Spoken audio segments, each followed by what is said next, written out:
Bonjour à tous, bienvenue sur la chaîne YouTube Mécanique Sportive, c'est Nicolas. Aujourd'hui, je vous présente le nouveau Volkswagen Tiguan. Le Tiguan, d'ailleurs, c'est la vidéo que vous avez le plus regardée sur cette chaîne. Pour ceux qui sont curieux, vous êtes plus de 400 000 à avoir déjà regardé la vidéo de l'ancien modèle. Donc aujourd'hui, Volkswagen m'a invité à vous présenter cette version ici qui a été revue quand même assez en profondeur. On va le voir sur l'extérieur, tout comme à l'intérieur. Également au niveau du gabarit, il s'allonge un petit peu, il s'élargit, mais pas mal de nouvelles choses à l'intérieur, tant au niveau de l'optimisation, du multimédia, ainsi que du confort, et même une nouvelle suspension qui a été améliorée, qui a été repris des modèles un petit peu plus haut de gamme. Comme d'habitude, on va parler de tout sur cette voiture, des différentes motorisations, il va y avoir quand même pas mal de choix. Pareil au niveau de l'hybridation, beaucoup de nouveautés et surtout une autonomie étendue jusqu'à une centaine de kilomètres annoncée par Volkswagen puisqu'on a une batterie beaucoup plus grosse. On revient en détail sur tout le système d'hybridation mais également tous les nouveaux moteurs qui se cachent sous ce capot. On n'a pas encore les tarifs de cette voiture, ça commencera à arriver très prochainement et on pourra les essayer en début d'année 2024 puisque c'est effectivement la version 2024 de ce modèle.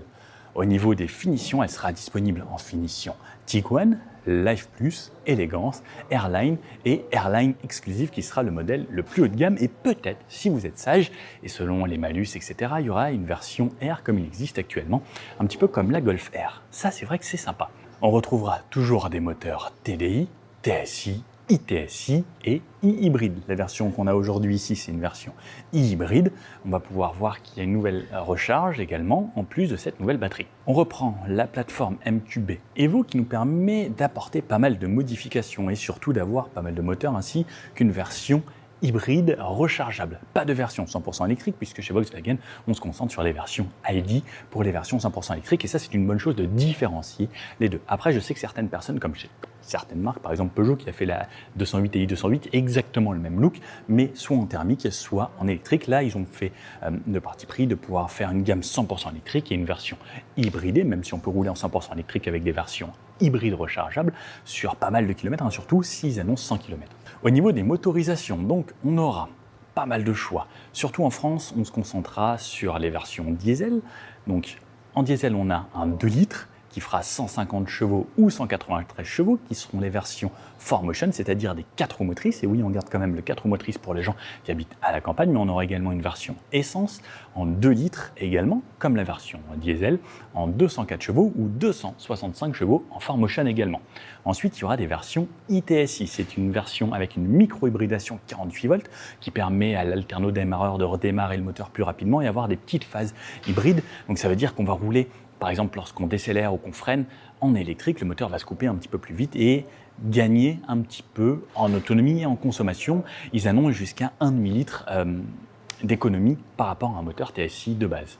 Ces versions iTSI 48 volts seront disponibles en 130 chevaux ou en 150 chevaux et c'est également un nouveau moteur. Ensuite, les versions e-hybrides, ils seront assistés du nouveau moteur 1,5 litre TSI Evo 2. Donc évolution, avant c'était des 1,4 litre, maintenant on passe à 1,5 litre et également avec quelques petites modifications au niveau des chemises, etc. Pas mal de choses, des turbos, ce qui permet d'avoir un meilleur cycle et également le cycle Miller qui était apporté sur ces voitures pour consommer également un petit peu moins. Et comme c'est des hybrides rechargeables, j'espère qu'ils ont bien travaillé tout le cycle pour pouvoir, même lorsqu'on n'a plus de batterie, avoir des autonomies et des consommations en baisse. Au niveau des versions hybrides rechargeables, on aura le choix entre 240 chevaux ou 272 chevaux, ce qui commence à devenir sympa. Et le fait d'ajouter ces moteurs électriques, ça amène toujours de la puissance supplémentaire.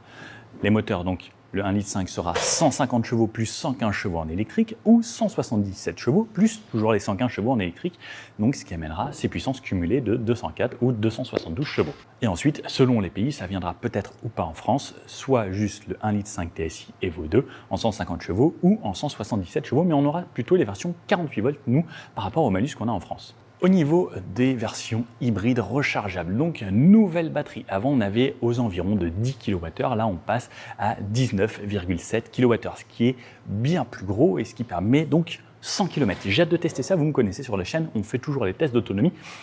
Souvent maintenant, les constructeurs ne montent plus trop, on arrive à s'approcher des données WLTP dans les bonnes conditions. Avantage cette fois-ci, c'est qu'on pourra recharger sur la trappe sur le côté ici jusqu'à 11 kW, ce qui met environ 2 heures pour recharger cette batterie à 100%, ou version en combo avec la prise DC jusqu'à 50 kW. Ça, c'est bien puisque beaucoup de marques ne font pas l'effort encore sur les hybrides rechargeables de mettre des charges plus rapides. Moi, je trouve ça important et cette fois-ci, avec le 50 kW, on pourra recharger en environ 30 minutes les 100% de cette batterie. Bon, comme vous pouvez le voir, aujourd'hui, nouvelle couleur sur ce Tiguan, c'est le vert Cipressino. Hâte de le voir dans la rue parce que sous les spots, ça rend pas mal. Et je suis pas mal accordé, je vous avoue que je l'ai même pas fait exprès. Au niveau des dimensions de cette voiture, elle fait 4,54 m de lancée, 30 mm, de plus 1,84 m de large et 1,64 m de haut, c'est 4 mm de plus que les versions précédentes. Au niveau du tractage, la version 4Motion pourra tirer jusqu'à 2300 kg, ce qui commence à devenir intéressant. Bon alors, sur cette partie avant, pas mal d'évolutions, comme on peut le voir, ce long bandeau ici et ces feux IQ-Lite qui ont été repris du Volkswagen Touareg. Le Touareg, c'était vraiment le haut de gamme de la marque et on retrouve maintenant des feux IQ-Lite avec 19 200 pixels à l'intérieur. Ça veut dire qu'il y a 200... Non, ça fait beaucoup. 19 200 LED à l'intérieur qui vont permettre de détourer et vraiment bien focus et détourer la voiture qui va être devant ou les voitures et permettre de rester en plein phare sur tout le reste. Ça, j'ai hâte de les essayer puisque je ne les ai pas essayés sur le Touareg, voir ce que ça donne puisque je sais qu'il y a des marques au sein du groupe, même chez Audi, ils font des très bons feux, chez Mercedes également, ils font des feux assez incroyables. J'avoue que je n'ai pas essayé encore vraiment les feux haut de gamme de Volkswagen par exemple. Donc nouveauté sur ces IQ-Lite ici, également nouveauté sur l'arrière que je vous montre. Donc on a la signature lumineuse de jour ici et intégrée également sur le côté, sur le feu extérieur là, avec cette petite signature qui entoure le bloc optique. Le clignotant est défilant, donc un clignotement dynamique à l'avant comme à l'arrière. Et ensuite, on peut noter également que tout jusqu'en bas a été modifié. On a une calandre ici qui s'élargit encore avec des parties chromées qui viennent entourer la plaque. On peut retrouver le logo Volkswagen ici qui intègre les capteurs pour les aides à la conduite. On aura bien sûr la conduite de niveau 2 avec les caméras là-haut, le Travel Assist prédictif et surtout une nouvelle chose, c'est le nouveau DCC sur cette voiture. Le DCC, c'est la suspension pilotée de chez Volkswagen. Alors jusqu'à présent, il y avait déjà, on pouvait choisir sur 15 niveaux, mais là ils sont passés avec des amortisseurs différents qui étaient également sur les voitures un petit peu plus premium et plus haut de gamme, avec double valve qui permet d'avoir des réglages encore plus optimisés. On retrouve un confort supplémentaire et surtout, en fait, grâce aux caméras et autres, ça va analyser la route encore plus rapidement et donc ils annoncent un confort supérieur. Alors j'avoue que j'ai hâte de l'utiliser, parce que même déjà sur un T-Roc ou autre, on avait déjà une suspension pilotée qui était franchement intéressante. Même sur une voiture sportive, on pouvait passer de quelque chose d'assez soft à quelque chose de très ferme et c'était 15 positions. Donc hâte de tester ça, même en mode auto, voir ce que ça donne. Après, ça jouera également toujours avec la hauteur des flancs, des pneus, etc. Mais hâte de voir ce que ça donne. Ensuite, un petit peu plus bas, on retrouve cette partie plastique qu'on retrouve un petit peu sur tout ce qui est SUV, qui fait encore, comme d'habitude, le tour de la carrosserie. Des parties plastiques, alors qu'ils ne sont pas peintes, j'avoue que j'aurais bien aimé les voir en finition laquée pour que ça donne un côté un poil plus premium à ce Tiguan, qui justement, lui, maintenant, monte petit à petit en gamme. Et vous allez voir à l'intérieur, on a l'impression d'être vraiment dans une voiture assez haut de gamme. Sous ce capot, comme je vous disais, on a beaucoup de choix de motorisation. La version que vous voyez actuellement, c'est une version hybride, c'est-à-dire qu'on a une batterie à l'arrière dans le coffre et ensuite un moteur électrique 115 chevaux plus un moteur 1,5 litre TSI Evo 2. Également sur l'avant, on peut voir les rideaux d'air ici qui laissent passer l'air et qui ressortent dans les arches de roue. Ça, c'est toujours pour l'amélioration du CX. Le CX, c'est le coefficient de pénétration dans l'air et la voiture a bien évolué. Elle est passée de 0,33 à 0,28, ce qui aide au niveau des consommations et ce qui aide également au niveau de l'aérodynamisme et ça fait en sorte que ça roule un petit peu mieux, ça fait moins de bruit normalement, c'est toujours un plus. Sur le côté, donc on peut le voir, une voiture qui fait 4,54 m, c'est plutôt long. Les SUV deviennent tous de plus en plus gros, mais normalement, ça joue pour l'habitabilité à l'intérieur. Au niveau de l'empattement, d'ailleurs, on est sur 2,68 m, c'est-à-dire entre l'essieu avant et l'essieu arrière, le centre, 2,68 m, ça laisse normalement pas mal d'espace pour les personnes qui vont aller s'asseoir à l'intérieur. De ce côté-là, on retrouve la trappe à essence, mais de l'autre côté, on retrouve la trappe de recharge, donc comme je vous disais, jusqu'à 50 kW en vitesse de charge, ou 11 maintenant, au lieu des 3,7 ou des 7,4, ça amène un petit plus également, on va recharger plus vite sur toutes les bornes en ville. Sur le côté, on retrouve des jantes qui pourront aller du 17 au 20 pouces selon la finition qu'on souhaitera. Et d'origine, ça va du 17 au 19 pouces selon les finitions. Après, on peut avoir en option du 20 pouces. Elles sont plutôt jolies aujourd'hui, version diamantée. Bien sûr, 4 freins à disque. C'est des versions traction pour toutes les versions, sauf les versions 4Motion qui seront, elles, des 4 roues motrices, donc avec 2 moteurs diesel ou 2 moteurs essence. Sur le côté, quelque chose d'assez simple, les entourages chromés au niveau de la fenêtre, qui fait vraiment tout le tour. On a toujours le petit Volkswagen maintenant sur le côté, les barres qui ont pas forcément évolué, la petite antenne requin là-haut. On peut voir qu'on n'a pas de biton sur cette version, juste le rétro avec un bas plastique et des caméras également, puisqu'on a un pack de caméras 360 sur le modèle présenté aujourd'hui. Et les arches de roue qui font le tour en plastique, comme je vous disais, qui part de l'avant, qui fait tout le tour et qui vient se finir sur l'arrière. Donc ça, peut-être en version laquée, ça sera un petit plus. On retrouve des poignées type frigo avec le verrouillage au doigt lorsqu'on a la clé dans la poche. Et on a bien sûr le keyless sur ces versions. Sur la partie arrière, donc un très long béquet ici qui s'étend jusqu'au 3e feu stop. On a une vitre qui est bien surteintée, surtout là on le voit ici avec les parties arrière, mais il fait bien sombre. Essuie-glace, qui est bien pratique. Ensuite, long bandeau lumineux, donc qui ne traverse pas entièrement, qui s'arrête au Volkswagen, qui est séparé en deux. Donc on peut voir toujours à travers grâce à cette partie plastique. Et ensuite, on voit 3 doubles parties, double partie et triple partie sur l'extrémité. Ça également, c'est les feux IQ Light qui vont évoluer selon lorsqu'on freine ou pas. Ils appellent ça le clic-clac. C'est assez rigolo. Version clignotant défilant, donc avec l'animation également sur le côté. Ensuite, quand on redescend un petit peu, on a la caméra ici de recul, la plaque avec ce nouveau Tiguan, et on a le badge Tiguan ici en chromé et version hybride sur l'extrémité, juste ici avec le petit E en bleu. Des petits enjoliveurs ici chromés qui sont franchement très jolis. Ensuite, on a la bande réfléchissante qui traverse tout le long de la voiture. On retrouve les capteurs de parking, ici de quoi mettre l'anneau, et une partie plastique, comme vous pouvez le voir ici, pas d'échappement, parce que maintenant, tout ce qui est hybride, etc., on cache les échappements. C'est plus bien, c'est plus politiquement correct de faire des échappements. Même si Volkswagen fait toujours des petites versions R assez sympas. Et ici, au niveau du coffre, donc on a la porte qui est motorisée. On retrouve pour les versions non hybrides 652 litres, ce qui rajoute 37 litres à ce coffre. Pour les versions hybrides rechargeables, comme on a aujourd'hui, comme on a une batterie qui s'agrandit également, on retrouve un volume aux alentours des 490 litres. Donc, 490 litres, comme vous pouvez le voir, un Nico, ça passe franchement bien. J'ai le petit bouton ici qui normalement vient me déployer ma petite boule d'attelage. Normalement, elle est censée être là, elle est arrivée, nickel. On peut voir qu'il y a un petit peu d'espace, il y a des bacs de rangement sur les côtés, de quoi rabattre la banquette ici, des petits crochets qui viennent se déployer pour mettre vos sacs. Ça c'est bien quand on fait ses courses et qu'on prend des virages, ça permet de faire en sorte que les sacs ne tombent pas. On a de ce côté et pas de ce côté-là, ça c'est dommage. Par contre, on a la petite boule d'attelage, et si je rappuie normalement, est-ce qu'elle va se ranger tout au bout? Non, elle ne se range pas tout au bout. Pour ça, il suffit juste de rappuyer comme ça. Et elle se verrouille. Donc on a la plage ici en dur et on a un petit peu d'espace en dessous, de quoi ranger ces câbles de recharge, ce qui n'est pas plus mal. Hop, hop, c'est rangé. La banquette se rabat en 40-20-40 et on a les fixations top taser et isofix sur les deux sièges d'extrémité. Je vous remonte ça à l'intérieur. Allez hop, on ferme. C'est quand même joli, hein, j'aime bien cette couleur. Alors, au niveau des places arrière de ce nouveau Tiguan, donc il s'est un petit peu allongé. Est-ce qu'on va avoir de la place à l'arrière? Je l'espère, mais en tout cas, première vue, on est pas mal. Là, je rentre tout de suite et cette banquette est bien inclinée, ce qui me permet en fait d'être tout de suite très relax. Et là, je vois un écran d'ordinateur d'ici. On a l'écran 15 pouces. L'écran est gigantesque. C'est incroyable. Bon, quand je viens m'asseoir, donc cette banquette est assez plate, par contre elle vient bien jusqu'au bout des genoux. Et pareil, les sièges sont montés sur des rails qui sont montés sur des petites extensions un petit peu plus haut, ce qui me permet de mettre mes pieds bien en dessous. Et regardez l'espace que j'ai réglé le siège à l'avant pour moi. Donc moi je fais 1m80, au niveau de la tête j'ai énormément d'espace, au niveau des genoux j'ai énormément d'espace. Ensuite j'ai une portière avec une finition plutôt sympa, alors du plastique dur sur le haut, mais ensuite du laqué, une sorte de cuir blanc ici, la Sono Harman Kardon.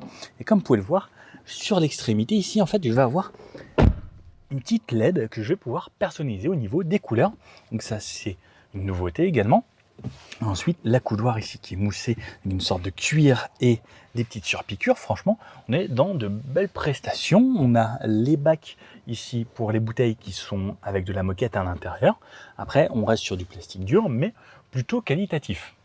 Poignée pour tout le monde, les petites LED juste en haut, un accoudoir central avec la languette, ce qui est parfait, et surtout, il me semble alors que ça, on peut le tirer, on peut mettre maintenant sa tablette juste ici, et on a le double porte-gobelet comme ça.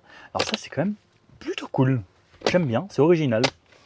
Ensuite, lorsque je suis ici, on a la clim trizone, ça veut dire que je peux régler la température ici à l'arrière, pas le débit d'air, mais au moins plus chaud ou plus froid.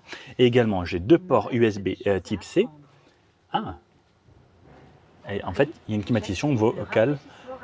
Oh non, non, annulé.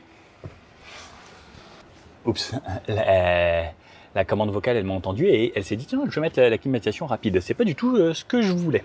Bon, la banquette ici, plutôt pas mal. On a la ceinture ici pour la 3e personne sur le côté, fixation top taser isofix sur les extrémités. Et alors j'ai ça, est-ce que je peux régler sur différents niveaux? Alors un niveau, 2, 3, 4, 5, on va dire une dizaine de niveaux d'inclinaison. Alors soit je peux me mettre très droit comme ça, soit comme ça, mais également, ce qui est top, c'est que je peux faire glisser ma banquette sur 18 cm. Et là, je donne encore plus de volume à l'arrière dans le coffre. Et donc, on peut faire les 2 tiers de ce côté-là et le 1 tiers pour le siège ici, qui lui, au final, est un siège individuel. Pareil, je peux le rabattre et lorsque je rabats, hop, j'ai un plancher quasiment plat. On peut voir la fixation ici. Et ensuite, je vais pouvoir retirer cette petite lanière pour pouvoir la remettre. Et voilà. On peut voir qu'on a quand même pas mal d'espace, on est bien. La place du milieu ici, alors gros tunnel central, ce qui est normal puisqu'elle existe en version 4 roues motrices. La climatisation me fait du bien d'ailleurs, là il faisait chaud dans le studio. Donc lorsque je m'assois ici, alors la petite boucle ici, je l'écarte. Ça ne me gêne pas, c'est plutôt confort. Le dossier un poil plus dur puisque c'est l'accoudoir central. J'ai de l'espace au niveau des genoux. Mon 44 ici passe tout juste devant les rails. Donc je peux me tenir comme ça avec les pieds un petit peu refermés et je suis bien. On a toujours les petites poches sur le haut et également la grande sur le bas et on a une bonne visibilité. Ce qui manquerait peut-être juste à cette version aujourd'hui, c'est un grand toit panoramique qui serait un vrai plus parce qu'en plus on a cet intérieur un petit peu blanc, plus là cette partie claire et pourtant on est en studio et il fait plutôt bon vivre à l'intérieur. On a également fixation top taser isofix sur le siège avant. Alors vous pouvez voir ici, on retrouve une sorte d'iguane. Alors si ça veut bien faire la mise au point sur la fenêtre, ici c'est peut-être pour les enfants, mais de l'autre côté, regardez ici, il y a un tigre. Alors j'adore, c'est peut-être pour les enfants, faire plaisir, faire parler les animaux, mais on ne retrouve pas ça sur les autres fenêtres. On les a juste ici, à l'arrière, et j'avoue que je trouve ça très stylé. Qu'est-ce que vous en pensez? Ça c'est une petite touche que j'adore.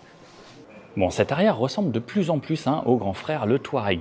Allez, je vous emmène à l'intérieur avec là, les petits trucs chromés, les portières.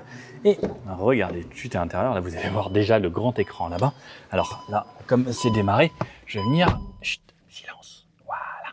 Je vais me reculer à fond pour vous donner la meilleure visibilité. Mais regardez, alors cet écran est incroyable. 15 pouces, le truc est gigantesque. Alors à l'intérieur, on va faire de gauche à droite. On commence par la portière ici. Alors très bien fini.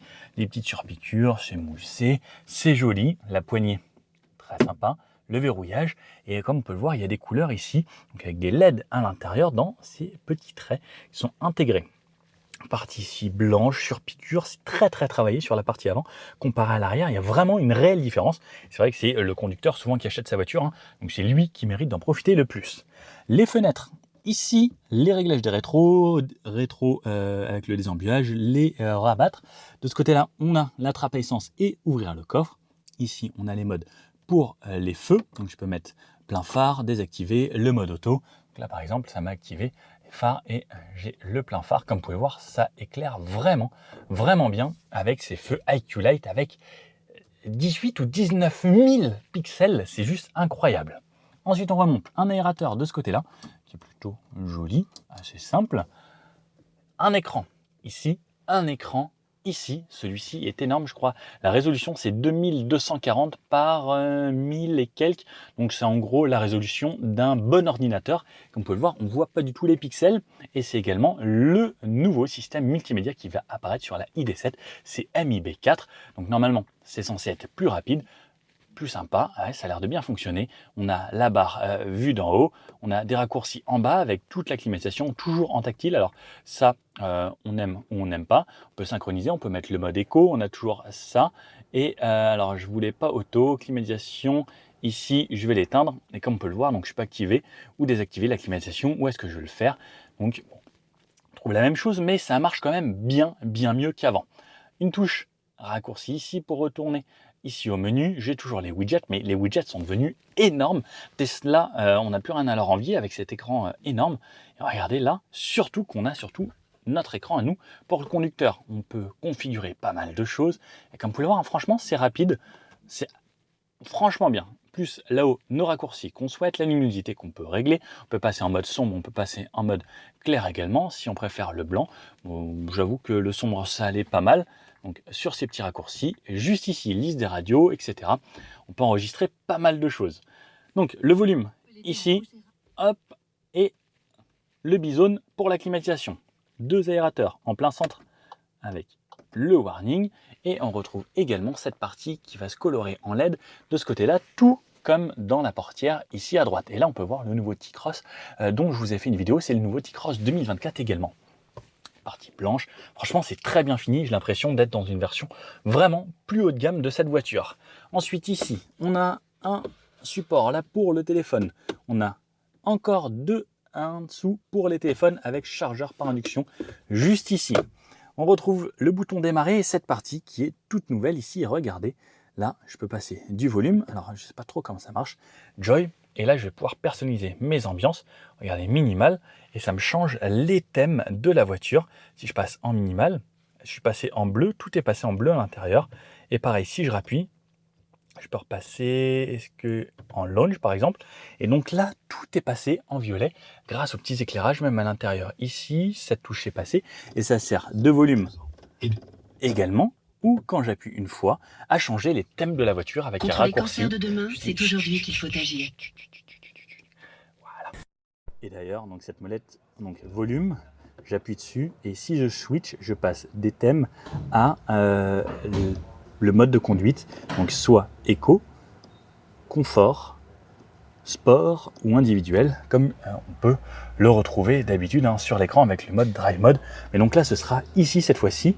Donc, alors c'est pas forcément ultra instantané, mais on peut appuyer et switcher. Alors, est-ce que si par exemple je suis dans mes modes et que je rappuie, je passe en volume, ok, donc là je suis en volume, et si je rappuie, là, ça sera mémorisé, donc je serai bien sur le mode de conduite et pas sur les thèmes. Donc ça se souviendra. Si vous changez plus souvent de thème, ce sera plus les thèmes qui seront mémorisés. Sinon, ce sera les modes de conduite. Et comme on peut le voir là avec l'écran, c'est gigantesque. Est-ce que vous le connaissez, lui? Regardez le grand monsieur. C'est un copain, il est très gentil. Ensuite, on a le frein de parking à cet endroit-là. Et comme vous pouvez voir, il n'y a plus de sélecteur de vitesse. Où est-il passé? Je vous remontre après. Double porte-gobelet ici, rangement ici très spacieux et la coudoir que je peux régler sur la hauteur et en avance et en recul, un petit peu moussé. Il a l'air plutôt confort, ferme mais correct. Donc là on a changé le thème de la voiture, Harman Kardon aux extrémités. Un petit peu plus bas on retrouvera une grande boîte à gants. Alors une bouteille 1,5 litre, je pense que ça passe. 2 litres, je suis pas sûr. Sinon on aura dans les bacs de portière pas mal d'espace également. Ça, je vous ai montré. Je vous ai pas montré le volant d'habitude. On commence toujours par le volant. Volant avec un petit méplat, un rond sur tout le reste, des touches physiques et plus de tactile. Merci Volkswagen de nous avoir écoutés. Donc de ce côté-là, les aides à conduite, les modes avec le Travel Assist, les ACC, le limiteur. Donc ça, on l'a ici annulé. Et plus vite, moins vite, la distance avec le véhicule qui me précède. De ce côté-là, ça va être la commande vocale, le volant chauffant, les views. Donc ça veut dire que je peux toujours changer mes aperçus sur l'écran ici, le Virtual Cockpit. Donc on peut voir les compteurs et pareil là comme vous pouvez le voir c'est de tout nouveaux compteurs. C'est la première fois que vous les voyez chez Volkswagen. Ça ressemble à ça avec une nouvelle thématique. Alors ça ressemble grossièrement à ce qu'il y avait avant, mais on peut voir que ça a un petit peu évolué pareil au niveau des emplacements des choses. Et si vous avez l'œil, vous l'avez vu juste ici. Donc on peut découvrir. Alors si j'appuie sur le frein, est-ce que je vais pouvoir le faire? Là, je suis en drive, là, je passe en reculé. Et là, regardez, lorsque je passe en reculé, les caméras 360 sont des caméras 360 vraiment beaucoup plus haut de gamme qu'avant. On a le Park Assist ici qui va nous aider, le Trailer Assist si j'ai une remorque également, et une bonne caméra 360. Je peux regarder également juste avec ma remorque, je peux regarder vraiment en très très grand angle. C'est franchement très sympa. Et de cette version avec une vue 360, où là, qualité au top. Donc maintenant, on passe comme chez d'autres, ou chez Mercedes ou autres, ou sur les ID, avec ça, on bascule vers l'avant pour passer en marche avant, vers l'arrière, marche arrière qui m'active les caméras, la touche parking, on appuie une fois, et si je veux passer en drive, si je veux passer en sport, je rappuie une fois, et là vous pouvez voir, c'est le S qui s'y est mis. On retourne en parking, et comme vous pouvez le voir, donc on n'a plus rien ici. Si on veut passer des vitesses, avant on pouvait le faire au levier des fois, donc là il faudra impérativement le faire avec les palettes, plus et moins de ce côté-là. Donc pas de version 100% électrique, mais version hybride rechargeable aujourd'hui. Donc on peut peut-être avoir une récupération qu'on pourra gérer avec les palettes et un mode électrique. L'écran, je vous ai montré, ça je vous ai montré, ça je vous ai montré. Je ne vous ai pas montré sur le haut. Sur le haut, on retrouve la petite boîte à lunettes que j'aime tant. Hop, la touche SOS, les LED ici qui sont normalement tactiles. Non, elles sont avec ça. Pas. Bon, la voiture est en mode démo, peut-être que ça reste allumé. Le rétroviseur borderless, ici ça veut dire sans bord, et la petite LED avec le miroir assez petit, mais j'arrive à me voir. Coucou maman, je passe à la télé. Poignée pour tout le monde, comme je vous disais, les sièges ressemblent à ça, donc on a des nouveaux sièges également. D'ailleurs, ces nouveaux sièges, ils sont devenus chauffants et massants. On n'avait pas ça avant, maintenant on a un vrai massage, 10 points, ça c'est un vrai plus, et on voit que petit à petit, la plupart des voitures montent en gamme. C'est vrai par contre que les prix aussi, ça commence à devenir un petit peu cher les voitures. Mais bon, au moins, ça devient de mieux en mieux. Du moment qu'il reste encore des voitures pas chères, la ID2, j'ai hâte de la voir. Appuie-tête en blanc, noir, c'est très joli. Franchement, on peut le voir, on a des belles finitions. Ça n'a rien envié à un siège haut de gamme. Fixation Isofix et Top Taser, comme je vous disais. Un bon maintien latéral, autant sur l'assise que sur les côtés également. On peut voir que c'est un cuir perforé. Ça, c'est bien pour l'été. La vue sur les sièges arrière ressemble à ça. Et comme on peut le voir, c'est plutôt spacieux avec leur éclairage sur la partie haute. Bon, moi, ça me plaît bien. Franchement, ce nouveau Tiguan, on sent qu'on est passé quand même un vrai step au-dessus de l'ancien, qui était déjà bien, mais là, on se sent plus en 2024. On n'y est pas encore, mais ça arrive en 2024. Bon, j'espère que vous avez aimé cette découverte de ce nouveau Volkswagen Tiguan. J'avoue que j'ai vraiment hâte de l'essayer puisque ça a l'air vraiment très sympa. Cette nouvelle suspension, ces nouveaux moteurs hybrides en version 19 kWh, quasiment 20, qui amènent jusqu'à, en théorie, 100 km d'autonomie. J'avoue que j'ai vraiment hâte de tester ça. Et puis cet intérieur, on sent qu'on a vraiment fait un bond en avant. Et je ne sais pas vous, mais j'avoue qu'il me tente vraiment bien. L'ancien était déjà très sympa, mais là, j'ai l'impression d'avoir un mini Touareg. Ouais, hâte de l'essayer. Bon, si cette vidéo vous a plu, n'hésitez pas à mettre le petit pouce bleu comme ça, abonnez-vous, puisque c'est très important pour moi, pour vous faire plus encore d'exclusivité de ce genre-là, et toujours être dans les premiers à vous montrer ce genre de chouchou. Je sais que vous aimez bien ça, et j'avoue que moi j'aime bien venir en studio comme ça, faire des présentations de véhicules tout nouveaux. Bon allez, à bientôt, ciao.